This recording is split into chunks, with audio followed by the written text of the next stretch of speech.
Ընտրություններին պատրաստությունը շարունակվում է, ինչ անել, որ փոխել իրավիճակը, որ օրինակ դրսի պրոցեսները ուղղակիորեն եւ այսքան տեսանելի չանդրադառնան ներքին պրոցեսներին։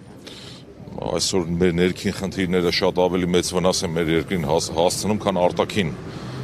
աշխարհում կատարվող երևույթները կարծում եմ կամ համարժեք են առնվազն, որովհետեւ առաջինը մեր երկրի շահերից է բխում, որ չլինեն անարդար կալանավորված մարդիկ, այսինքն դա ակնհայտ է, ես այդտեղ մեկնաբանելու որևէ բան չունեմ, բոլոր բանական մարդիկ տեսնում են, որ կալանքը դարձել է պատժի գործիք, այսինքն մարդը ազգային բարերարը, որ շատ ու շատ երկրներ կհպարտանային, կհիանային կամ ամեն ինչ կանային, որ այդ մարդը մեր երկրում շարունակեր իր ներդրումները եւ կապիտալը դուրս չտաներ, կալանավորել են եւ շուրջ 9 ամիս անարդար կալանքի տակ է գտնվում Սամվել Կարապետյանը, դա մեր երկրի խայտառակությունն է բառից բուն իմաստով։ Այսինքն սա ակնհայտ է, մեկնաբանելու ոչինչ չկա եւ նման քայլերը վարկաբեկում են այդ չարչրկված բառը չեմ ուզում ասեմ ներդրումային միջավայր եւ այլն, դա հասկանալի է,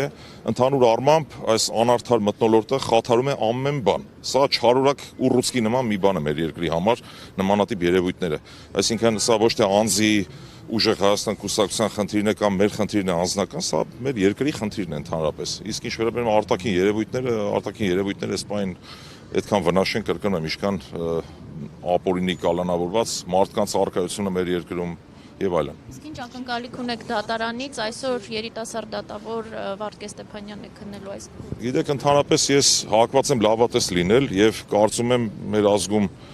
մեր ազգի մեջ չեն վերացել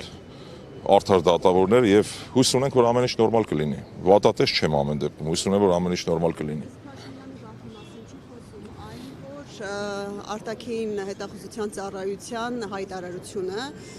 որ այլ երկրներում ինչ որ ձև ազդում են մեր ընտրությունների վրա։ Բնականաբար այո, որովհետեւ եթե չլինի վախ, ինչու պետք է մարդուն անարդար կերպով պահեն կալանքի տակ։ Այսինքն եթե որևէ անձ մրցակից վտանգ չի ներկայացնում, նման քայլերի չեն դիմում։ Սա այնքան ակնհայտ է, որ մեկնաբանելու բան չկա, իրավաբանություն չկա սրա հիմքում։ Հետևաբար սա ոչ այլ ինչ է, քան վախի դրսևորում, ուրիշ ոչինչ։ Ըստ ձեզ, ում է ուղղված արտաքին հետախուզական ծառայության այդ հայտարարությունը եւ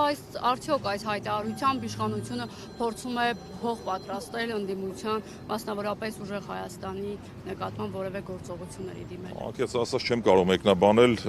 ում է ուղղված, ինչ է ուղղված, նորից եմ կրկնում, փորձենք լավատեսությամբ տրամադրվել մեր նմանատիպ քայլերը նաև մեր հանրությանը ուշքի բերելու միտում ունեն, այն հատվածի մասին է խոսքը, որոնք դեռևս չեն գիտակցում ինչ է կատարվում, եւ երբ որ